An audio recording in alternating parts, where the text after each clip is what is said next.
On va éviter d'avoir le visage trop brillant pour larguer des bombes sur YouTube.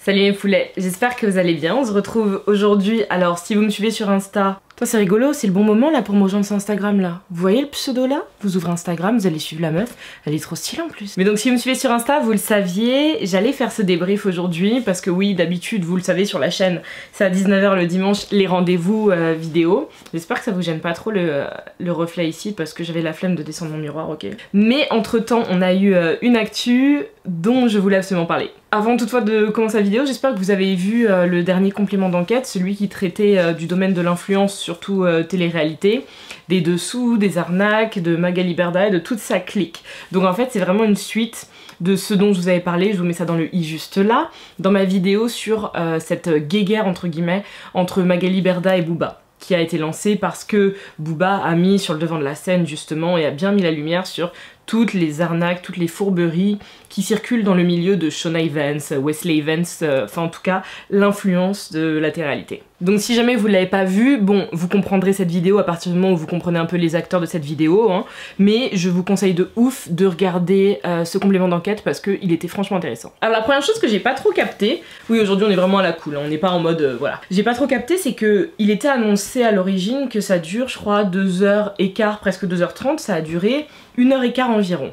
Donc je sais que le décès de la reine Elisabeth a repoussé ce complément d'enquête et entre temps le journaliste qui justement menait toute l'enquête, dirigeait les interviews, a précisé sur ses réseaux sociaux que plusieurs avocats de certains participants à ce documentaire enquête, donc des influenceurs et peut-être Berda, ont demandé à ce qu'on retire leurs clients, ils ont fait pression et tout ça. Donc je pense que c'est pour ça qu'il a été écourté. Ils ont dû refaire le montage en 2-2 et tu pouvais pas refaire une enquête sur quelque chose qui était déjà finalisé. Donc ça déjà j'ai un peu le seum parce que ça me fout l'aine en fait de me dire que pas ils ont gagné mais en fait ça a été un très bon début. On a effleuré, plus qu'effleuré, on est un peu rentré, on n'a pas mis un pied dans le plat, on a mis 2-3 orteils, mais on n'est pas allé vraiment assez loin. J'avais besoin d'un peu plus. Mais pour le coup vraiment il est super bien donc je vous invite à aller le regarder mais genre vraiment. Et encore une fois je vous invite aussi à lire toute l'enquête dans Libération, celle à laquelle Booba avait participé, dont je vous avais parlé aussi dans le dernier sujet, enfin la dernière vidéo autour de ça. Alors moi ce qui m'a fait de rire, c'est que je suis quasi certaine que Magali Berda elle s'est lancée dans le truc avec peut-être peut-être, il y a beaucoup d'hypothétiques, je veux pas me prendre de trucs pour diffamation, j'en ai déjà eu assez une seule fois, mais à mon avis elle s'est lancée vous savez dans le truc avec pas mal de vanité, avec cette envie d'être exposée en fait sur une chaîne du service public, à un horaire quand même pas mal regardé un dimanche soir, hein, et je pense pas qu'elle s'imaginait justement que derrière on allait vraiment fouiller, qu'on allait vraiment parler de ce qui se passe. Je sais pas en fait, on allait juste dire la vérité. Sûrement dans sa tête il y avait tout ce truc où elle se disait que ouais on allait montrer sa success story, qu'elle part d'un business qui a totalement échoué, en faillite, à aujourd'hui engranger des millions chaque année. Tu sais, elle devait sûrement penser ça. Mais ce qui est génial c'est que quand les gens sont en confiance, c'est là qu'ils disent le plus de l'AD. Et première chose, je sais que certains et certaines sont revenus dessus. Il y a eu qui? Il y a eu Onishay, si je dis pas de bêtises. Est-ce que c'était Patricia, je sais plus trop, mais il y a eu quelques personnes que je follow qui regardaient, il y a eu Romy je crois, qui en story ont expliqué quelque chose et c'est très important pour nous de le redire, c'est de faire la différence entre les influenceurs télé-réalité et les influenceurs classiques dits créateurs de contenu en fait. On n'est pas du tout les mêmes genres. C'est de l'influence, mais il y a deux univers à l'intérieur. Parce qu'on ne travaille très souvent pas avec les mêmes marques, à 80-90%. On ne travaille pas de la même manière, pas avec les mêmes agences, c'est totalement différent. Et c'est pour ça qu'il y a beaucoup de personnes qui aiment pas ce stigmate du mot influenceur, parce que déjà influenceur c'est pas un métier, c'est, je vous l'ai déjà dit, c'est quelque chose qui découle de la création de contenu, mais nous ça nous fout surtout la haine, parce que les gens nous mettent tous ensemble en fait dans un panier, alors qu'on n'est pas du tout pareil. Quand tu voyais par exemple dans le documentaire, dans l'enquête, dans le complément d'enquête, hein, quand tu voyais que genre il y en a certains, enfin ils font je sais pas 15 stories par semaine, 15 stories sponsor, il y a personne dans l'influence création de contenu classique que je follow qui fait 15 stories sponsor par semaine, absolument personne. Si déjà j'en follow qui en font 7-8 en sponsor par semaine, ce serait énorme, genre il y a même pas ce niveau là parce que déjà on a ce truc où oui il y a de l'appât du gain aussi de notre côté, il y en a plein comme ça, mais les gens le font beaucoup plus intelligemment et surtout c'est du contenu qui est beaucoup plus travaillé. Je suis désolée, c'est pas tous les gens de la télé-réalité que je mets dans le même panier, hein. Tout comme c'est pas tous les créateurs de contenu dits classiques que je veux aussi mettre en haut du panier sur un pédestal, non pas du tout, parce qu'il y en a qui bâclent totalement leur taf. Mais toujours est-il que c'est pas du tout la même manière de fonctionner, il suffit de regarder les stories de ces gens de la télé-réalité qui étaient justement interviewés dans ce complément d'enquête. Parce que c'est des personnes qui vont recevoir leurs produits, bam, elles vont tourner leur truc comme ça. Il y aura très peu de testing, il y aura très peu de connaissances, il y aura très peu de logique aussi, parce que comme Mila Jasmine et qui est Marie Germain, tu fais de la chirurgie esthétique, des liposuctions et des choses comme ça, mais que tu vas mettre en avant des produits type diététique, perte de poids, régime et tout, il y a un manque de logique en fait. Tu peux pas faire des lipos et des choses du style et après vendre des trucs pour la perte de poids. Enfin, Maeva Guénam, son ex-pote, c'est exactement le même délire. Vous ne pouvez pas par logique faire des choses comme ça, mais sauf qu'ils en ont énormément des problèmes de ce type là, si seulement c'était que ça. Par exemple, on avait vu hein, la mère Berda qui justement elle avait été mise pas mal en porte-à-faux hein, quand elle avait fait elle-même une story avec une espèce de montre connectée qui était en fait un semblant de pâle copie d'une Apple Watch. Ok, d'accord, elle va faire sa pub, elle va prendre son chèque, ok, on le sait, mais sauf que derrière, moi ce qui me fait rire, c'est que c'est des personnes qui ont des Apple Watch, souvent. Donc, comment tu peux mettre en avant une pâle copie alors que tu sais très bien que toi, t'auras juste enlevé ta vraie Apple Watch que t'auras mise de côté. C'est des personnes qui en plus vont même pas garder tous ces produits-là en fait, vont même pas les utiliser très longtemps, parce que très souvent il y aura aussi, on l'a dit, on l'a redit et ça a été redit dans ce complément d'enquête, beaucoup de dropshipping. Je vous l'ai déjà dit ici, le dropshipping c'est pas illégal. Ce qui est très sale, c'est quand c'est caché, quand on dit de la dé à ses abonnés. Quand tu vas dire par exemple que ouais, tu prends un truc, voilà, ce goupillon là, kabuki, boukillon, bref, ce pinceau à poudre, il est fabriqué en France avec des poils de je sais pas quoi français, bref, ok. Sauf que tu vas arriver sur AliExpress, Wish, tout ce que tu veux, tu vas trouver exactement le même. Sur le site 1 que l'influenceur a mis en avant, il sera à 30 €. Sur AliExpress, Wish et tout le reste, il sera à 1,50 €. Ça c'est un gros problème parce qu'il y a du mensonge, c'est déguisé, enfin c'est des trucs qui sont très moches. Et il y a aussi ce souci de souvent, vous savez, il y a des produits qui n'arrivent pas, il y a des produits qui sont de très mauvaise qualité, enfin il y a toutes ces choses là. Mais le dropshipping en lui-même c'est pas interdit par la loi, hein. Il y a plein, je vous l'avais déjà dit, hein, il y a plein de marques, c'est leur fonctionnement et c'est comme ça aujourd'hui dans une société capitaliste. Mais le problème c'est que toutes ces personnes travaillent avec des marques qui copient énormément, ça a été mis en avant dans le complément d'enquête, hein. Même si la mère Berda elle essayait, vous savez, de tourner autour et d'être là en mode non on savait pas, ou non il y a eu des modifications, mais je pense, je mets ça à l'hypothétique, qu'ils étaient tout à fait au courant, parce que quand l'autre Zanzan Guénam elle te met une copie du Dyson Airwrap en avant, il s'appelait je crois en plus le Airwrap, mais il n'y avait pas Dyson vu que c'était pas Dyson, t'es là en mode mais gros mais ça a la même tête, c'est les mêmes couleurs en fait, enfin faut arrêter un moment, et encore s'il n'y avait eu que ça, ce serait pas mal. Mais ce qui fait que c'est des personnes qui en plus mettent en avant des produits qu'ils elles ne vont pas utiliser sur le long terme, parce que bah, déjà c'est de la dé pour la plupart du temps, et puis ils ont d'autres produits de marques beaucoup plus chères, de meilleure qualité aussi des fois, qui vont vraiment utiliser. Alors que par exemple, pour faire très simple, moi si jamais vous regardez sur mes réseaux, j'ai un partenariat sur le long terme avec les laboratoires Vichy pour du skincare. C'est un produit que j'utilise vraiment. Si vous regardez ici, il est là, parce que c'est un produit que j'utilise vraiment. Un autre, mon solaire actuel, aussi de chez Vichy, je l'utilise vraiment. Il est vraiment, je vais vous montrer, hein, histoire que vous... voilà. Juste ici, en fait, j'ai mes produits que j'utilise au quotidien. Dans ma salle de bain, j'en ai d'autres, mais là, c'est tout mon quotidien. Et sauf que dans tout mon quotidien, bah, on va aller explorer, histoire d'être à fond dans l'honnêteté. Alors... que vous voyez bien. Aujourd'hui, c'est pas des pubs, c'est pas des partenariats. Ici, j'ai pas mal de mes produits The Ordinary, vous savez que j'aime beaucoup la marque. Juste là, j'aurai Pai Skincare. Pai Skincare, je vous en parle aussi souvent en story, j'ai des fois des partenariats avec, et je l'utilise, qui est absolument génial au fait pour les boutons, hein, ce truc-là, que le soir à utiliser. Ici, de chez Skin & Out, une marque que j'adore aussi, c'était parti sur du gifting. Ici, j'ai mon, comment s'appelle, mon Hydrolat de chez Typologie, alors regardez où est-ce qu'il est. De toute manière, vous avez vu ma vidéo skincare aussi, de chez Typologie. J'ai aussi ma crème qui est là, enfin je vais continuer pendant longtemps, hein. J'ai eu un partenariat aussi pour Angel de Meugler qui est ici et qui est fini, genre vous le voyez, il n'y en a quasiment plus, on est vraiment au fond. Donc par là, tout ce que je vais vous montrer, on adore ce gros plan, c'est que en fait, il y aura deux types de personnes et moi je le vois aussi au niveau de mes collègues, hein. C'est que la plupart, quasiment tout le monde, en tout cas dans ceux que je connais et que je fréquente vraiment, on est sur des gens qui utilisent les produits. Et c'est une des grosses différences qu'on veut vraiment souligner. Ça veut pas dire que tous les influenceurs dits classiques, encore une fois, hein, je tiens à vraiment préciser, ça veut pas dire que tous les influenceurs dits classiques sont des personnes qui sont très droites, très carrées, mais j'en connais beaucoup plus dans ce milieu-là qui sont droits, carrés, que dans le milieu de la télé-réalité. Et c'est pour ça que très souvent, la sonnette d'alarme, elle est d'un seul côté. Et c'est pour ça que vous comprenez pourquoi justement on veut qu'il y ait cette différence souvent, et pire encore quand on est devant ce type d'émissions comme ce complément d'enquête, parce que nous, si on est mis justement dans le même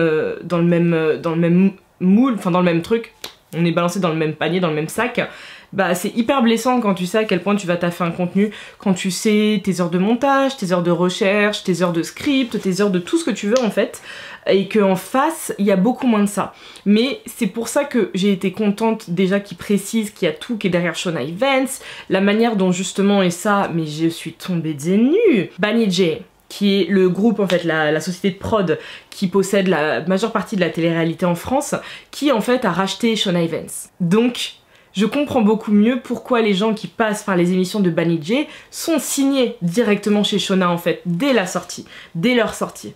Parce que c'est normal, tu sors de la maison mère, et très sûrement aussi avant, il est possible déjà que dans tous les cas, Magali Berda allait repérer des profils qui lui semblent intéressants, qu'elle les ait proposés à Banijay, mais qu'elle ait pré-signé les gens, en mode, je te balance là-bas, tu auras sûrement ta place genre dans le prochain cross entre les Marseillais et le reste du monde, mais tu es signé chez moi pendant un an. Tu sais, ça peut être des trucs comme ça marche comme ça. Et c'est génial en plus, tout ce système, oh là là, où elle qui est une collègue de Castaldi sur Benjamin Castaldi, sur TPMP, chez Shona Events, elle a l'un des fils de Castaldi qui travaille, et tiens, c'est drôle, mais dans la télé-réalité, on a un autre fils de Benjamin Castaldi, donc Simon, bref, qui est présent maintenant aussi dans le circuit. Donc t'es là en train de te dire, waouh.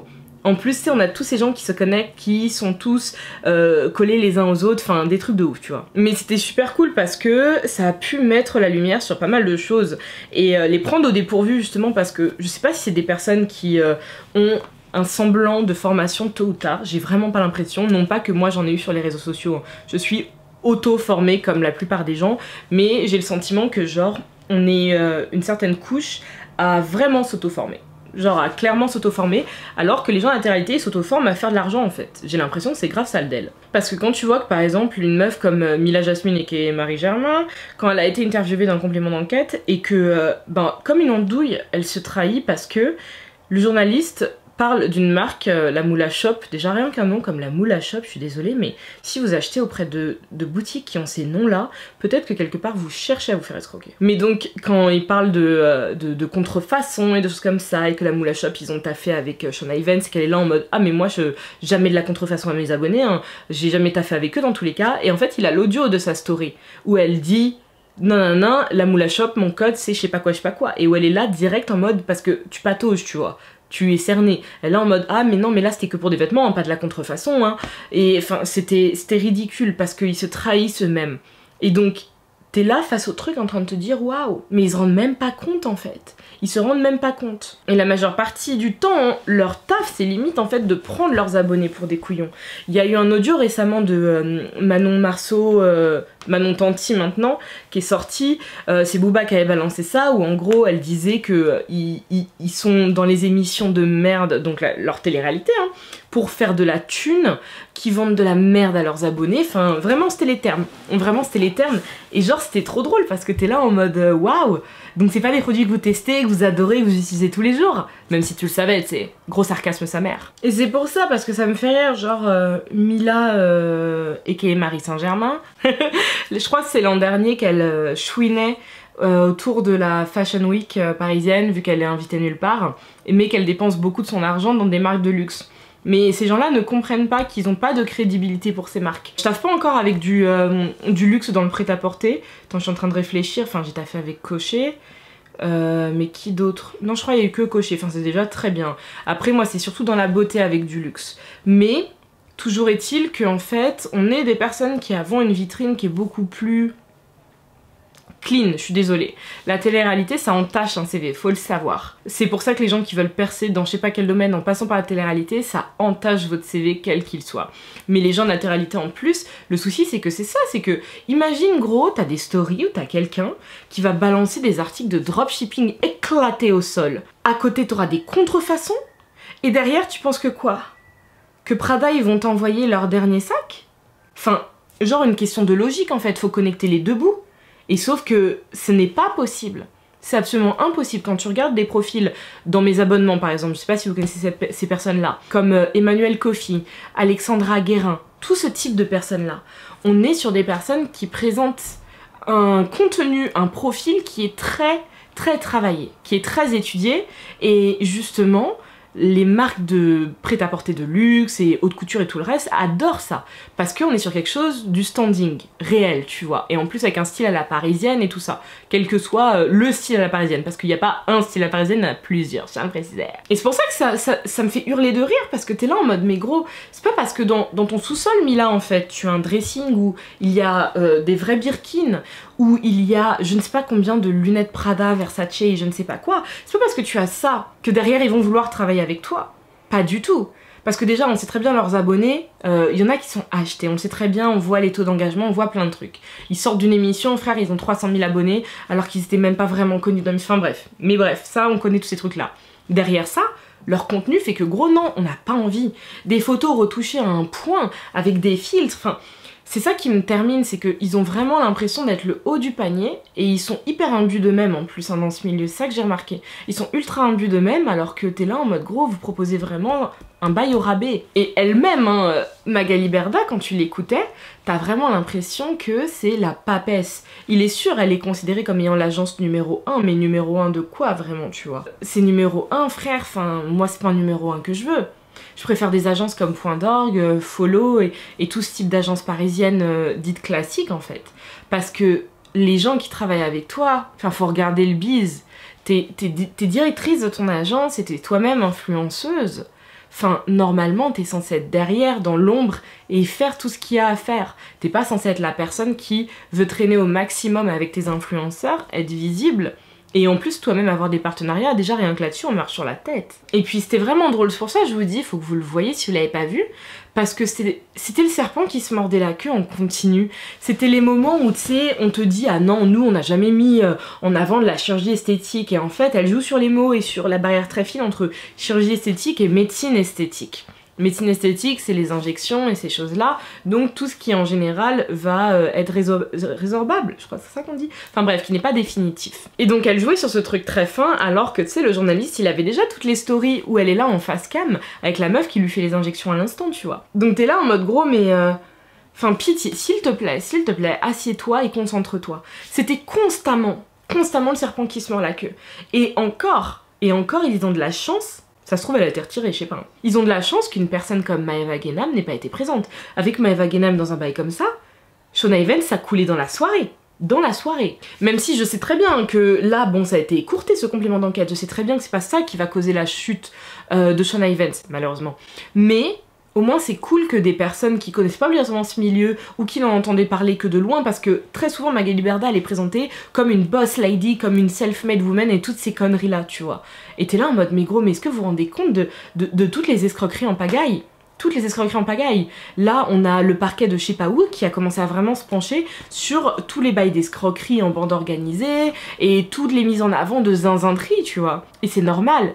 Parce que ce qu'ils font, les gens de la télé-réalité sur leur réseau, je suis désolée, c'est la plupart du temps plus que bizarre. Ça veut pas dire, mes poulets, encore une fois, que toutes les personnes de la télé-réalité sont comme ça. Hein. Encore une fois, pas d'amalgame, c'est pas tout le monde qui est dans le même panier. Mais la majeure partie. Souvent, je m'amuse, vous savez, tu sais, quand on est posé avec Abba devant genre les Marseillais, devant un cross, ou là, où il y a les 50 et tout, je m'amuse à aller sur les profils de certaines personnes qui parlent, pour voir un peu leurs photos, pour voir leur story du jour. Quand je vois leur story du jour, enfin des fois j'ouvre par exemple Greg Yega, que quasiment tout le monde connaît, bébé. Greg, je vais ouvrir, il y aura 5 ou 6 stories sponsors dans la journée. Des stories sponsors bâclés. Bâclés de chez bâclés. Des fois, carrément, c'est des visuels que les marques t'ont envoyés et que eux postent. Nous, c'est hors de question qu'une marque t'envoie un visuel et que tu le postes sans créer ton propre visuel. C'est pour ça que vraiment, c'est pas pareil. C'est-à-dire, on va jamais me dire... vas-y Manon, il y aura ça et tu poses juste notre visuel.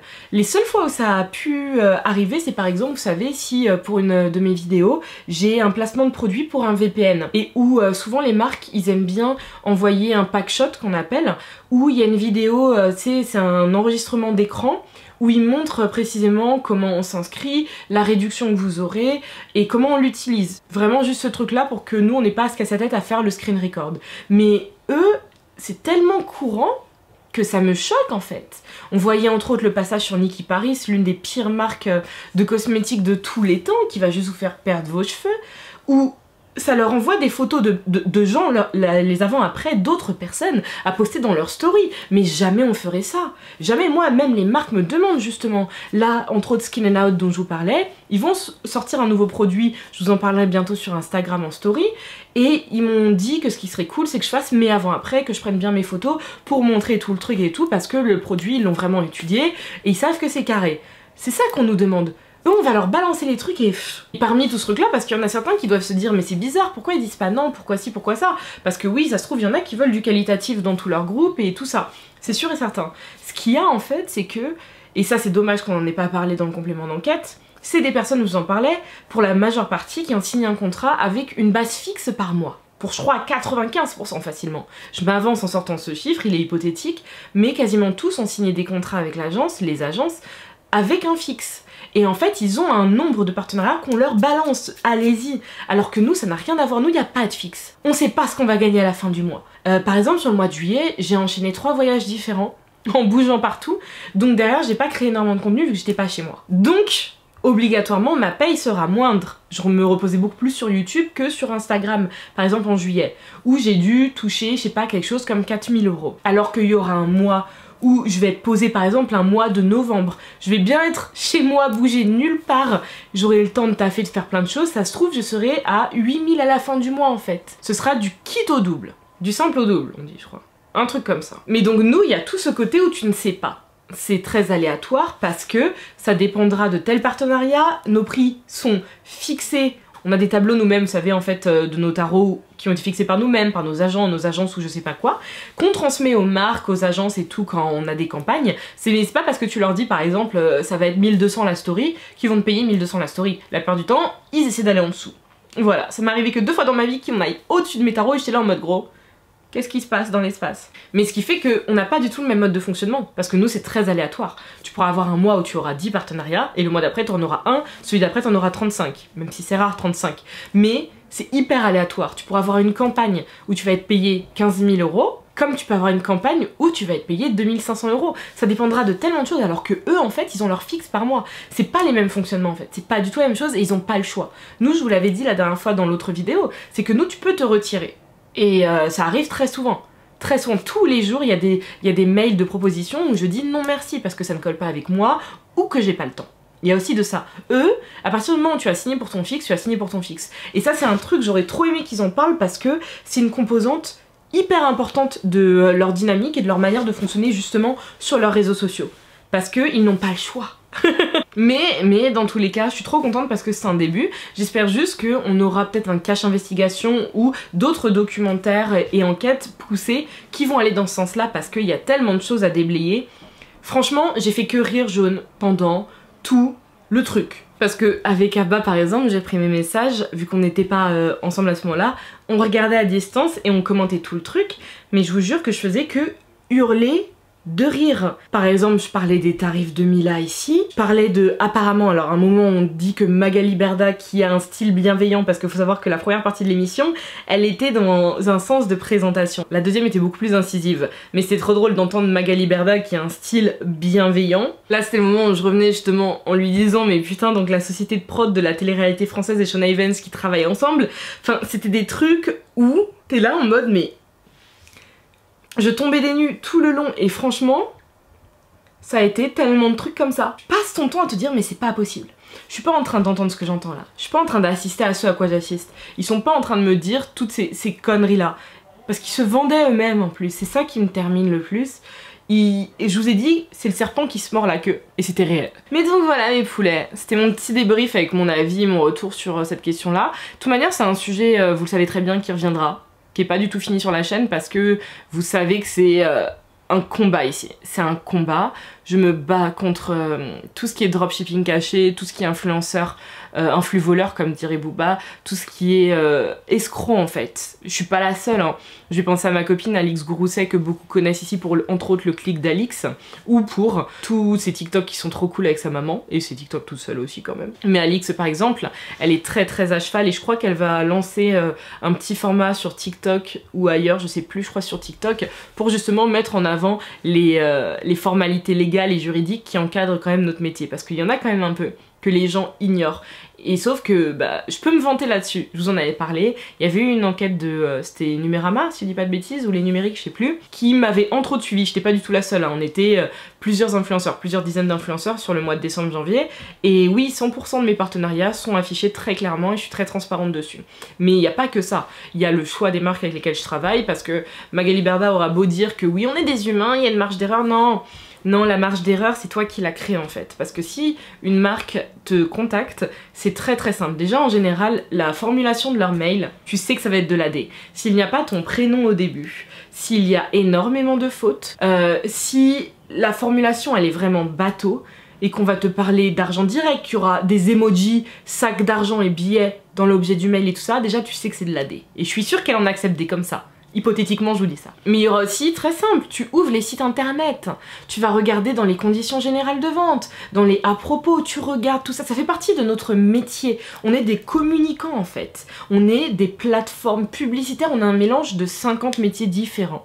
Tu es obligé de faire ça parce que c'est ton métier. Tu peux pas accepter de prendre l'échec sans toutefois travailler réellement auparavant en fait. C'est pas normal. C'est pas normal et c'est à cause de ces personnes-là qu'il y a des gens qui sont là en mode ces gens-là ils travaillent pas, ils ont trop d'argent pour rien. Alors que moi autour de moi il y a que des gens qui taffent, mais qui taffent vraiment.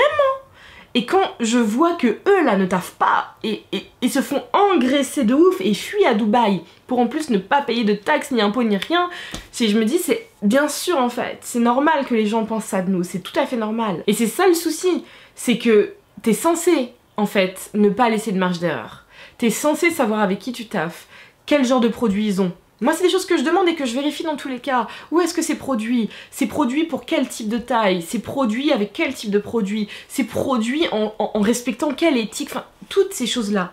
Il y a des fois où il y a quelques maillons, t'auras pas de réponse ou peut-être t'y auras pas pensé, mais ça peut pas être une grosse dé en tout cas. Tu peux pas me dire une contrefaçon, tu ne savais pas. Tu peux pas me dire des choses comme ça. Tu peux pas, non. Tu ne peux pas. Si les marques mentent totalement, ça c'est autre chose. Mais une contrefaçon par exemple tu ne peux pas me dire ouais mais la marge d'erreur et puis on est humain. Et c'est ça qui me rend dingue en fait, c'est que elle parlait comme une personne de 15-16 ans qui se dédouane totalement et qui connaît pas ce milieu, qui sait pas comment on travaille dans ce milieu là, qui sait pas comment vraiment les choses se goupillent alors que cousine t'as la tête d'une agence. Pas à nous. Pas à nous. Mais donc voilà, c'était mon petit débrief là-dessus. Mais comme je vous l'ai dit, la meuf a dit ça y est c'est fini, elle est revenue pour 5 minutes limite. Mais comme je vous l'ai dit, de toute manière c'est un sujet qui est infini. Et on va continuer à se battre parce que c'est relou en fait qu'il y ait certaines personnes avec leurs pratiques qui entachent notre métier, qui est un métier en soi-même d'avenir, parce que c'est avec les réseaux sociaux, c'est un métier qui peut que continuer à boomer, qu'un métier hyper intéressant, hyper prenant, hyper changeant. Tu fais jamais les mêmes choses tous les jours, c'est super cool. Donc on va continuer à se battre parce que c'est pas un métier de la D. Et au fait, si vous savez pas que j'avais un podcast, et ben j'ai un podcast, donc vous pouvez taper Night Confessions, comme confession nocturne mais en anglais, sur Spotify, sur Deezer, sur Apple Podcast, sur Amazon Audio, sur je sais pas quoi, et je sais pas... Oh là là, waouh, Matrix en sueur. Et moi mes poulets, je vous retrouve très bientôt, normalement bah dimanche, hein, à 19 h. Et en attendant, n'hésitez pas à vous abonner à la chaîne et à me rejoindre sur Instagram. Peace guys.